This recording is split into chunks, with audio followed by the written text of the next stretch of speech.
So yes, I am gonna have to I'm gonna have to explain this. Yes, I am Buddha. Okay, I am Yahweh. I am Allah. I am Brahma. I'm Jesus Christ, and that's not just in my mind. That's the reality. I do recall the experience of being these beings when those particular sectors of my being were created. I remember having had to starve as Buddha, as a prince of a kingdom, a South Asian kingdom. Actually, it was a Southeast Asian kingdom. For the most part, South Asian kingdom. I went on a trek. I went on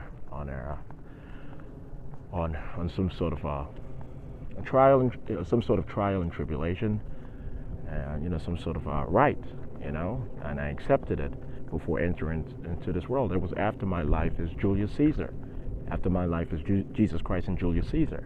I finished up the second half of that particular rite. Honestly, it was just about 2-3 years of preaching, studying in tent camps all over my particular kingdom. I grew my hair out. I starved. I ate about a meal or two a day, and eventually got to 2 to 3 meals a day. I starved, and then when the rite came to an end, it was coming to an end. I put on a lot of weight.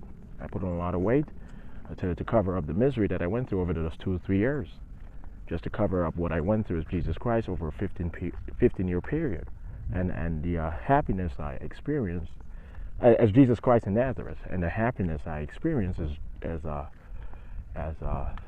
Julius Caesar after resurrected and receiving my body under the alias of Titus Caesar and then Julius Caesar. I had it was a formidable experience as Julius Caesar. We created the Roman Empire. It was no longer Rome and colonies, or city-state colonies all over the Mediterranean. It became a bona fide Holy Roman Empire, and we lie in the history books about when the Holy Roman Empire began. And when the Roman Empire began, it was a Holy Roman Empire from the get-go. It became nominal Holy Roman Empire with me as King Charlemagne when I created the Holy Roman Empire later on, nominally and officially. Okay. So yeah. So I did. The rite as Buddha was honestly this. I negotiated with my father how I would go through this rite and how I would receive information from heaven, information that I do naturally know when I'm in nirvana, when I'm in heaven. That's peculiar to me, myself, in being big brother over the high universe and being God over this universe. I'm the eldest child of the God of the high universe, Jehovah the Father, and I became by per inheritance, per the hell that I went through over 1,500,000 years, the only one who was commended and denoted and automated as becoming the only anointed son of Jehovah the Father, and thus my original colony within the high universe was given the right and power to separate from my father's universe, my original home universe, into a new universe. So I created a new universe, this particular universe. I am from the higher universe, and so forth. So I have information designated to me. I'm connected to a computer program that's macroscopic, and it's only designated for me. I'm the only person who is God. That computer program is connected to all of the universes, trillions of years old, eons of trillions of years old, and therefore I'm all-knowing when I'm in nirvana with my dad and my uncles, each is God over his own respective universe, my grandfather, my great-grandfather, and this and this and that. Okay, so we are the firstborn souls and the sacrificial lambs of our respective universe, each of us. Okay, so I covered it up as Christ on the cross in Calvary. All right, but anyway, I got to the point of having all revealed to me regarding nirvana. I covered up nirvana actually being the fourth dimension, with nirvana representing perfect enlightenment, and that's part of being of the fourth dimension or the third dimension, evolving into popular nirvana, becoming fourth dimension incognito itself. Okay, and that's when we get to the fifth dimension, when popular nirvana becomes of the fourth dimension. Becomes when the third dimension becomes of the fourth dimension. Okay, so there's a fifth dimension, and it's a governorship over the multiverses by me, my father, my grandfather, my uncles, and so forth. We're going to govern the multiverses, the existence zone. We're going to protect our civilizations, our universal civilizations, as a collective, as a confederation of universes. And I'm going to remain God over my universe, Big Brother over my original universe, and so my father has the same privilege regarding his original universe and his respective universe, and this and that. Okay, we've gone to a lot of pain and sacrificed so much for humanity to be able to be preserved regarding humanity's soul and eventually immortality and eventually uninterrupted happiness. But anyway, okay, so as Buddha, everything was revealed to me within the human condition. Okay, with agents always around, making sure that they don't get in trouble by allowing me to die or this and this. So they always made sure that I did not die, that I would be able to survive.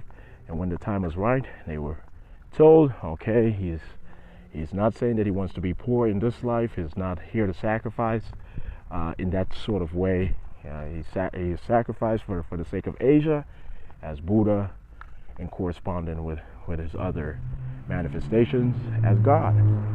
And bring him back to his kingdom. His father is awaiting him. He'll be crowned king, and now we do have a and at that point, what they explained to the agents is that we do have a confederation of South and East Asia now, and Buddhism will be the religion, the chief religion of East Asia, for the most part. And my role as Brahma over Hinduism was preserved, and my humility as Confucius in China allowed me to not feel abhorrent to my core being or to my civilization or to my father and my uncles and so forth, in not pronouncing as Buddha that God exists. I was just being completely humble. I was saying, whatever you believe, if you don't believe that God exists, believe in doing the right thing and gaining enlightenment. Okay, and as Confucius, what I explained is that even though if you refuse to believe that God exists, a singular God exists, or a collective God exists, at least believe in this. Believe in logic, believe in studying ethics, believe in a due process, and this and that. That's what I communicated as Confucius. Okay, I covered up being Jesus Christ as Confucius and having disciples and so forth. Okay, I am not a prophet at all by any means. I'm only a prophet per assignment on behalf of my father. I've only been a prophet on behalf of my father at times, but I'm not a prophet at all. I am honestly God over this universe. I want everyone to be completely understanding of this. We have a lot of work to get done. And yes, the Caribbean community will not be dissolved, and the member states within the Caribbean community will remain independent and sovereign, and within the Organization of American States, within CARICOM, and so that ought to be understood. CARICOM will evolve into becoming the lead political caucus of the General Assembly of the Americas, the GAA, which is going to be transformed, which is going to be incepted with the EAA. In 2025, the Organization of American States General Assembly will become the General Assembly of the Americas, and it will be able to pass law, continental law, over each and every one of the member states of the Organization of American States. ASEAN will develop a continental, a regional parliament, and it'll become nominal of value, quality, and operative status. It'll no longer be illusory, and it will become the lead political caucus of the future. We are negotiating the future parliament of the Asia Pacific.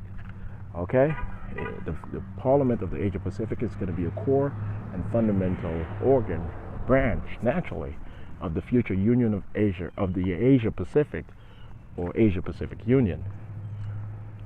Okay, so I just had to mention that, and once again, the Free Trade and Economic Agreement of the Americas will be called the EAA.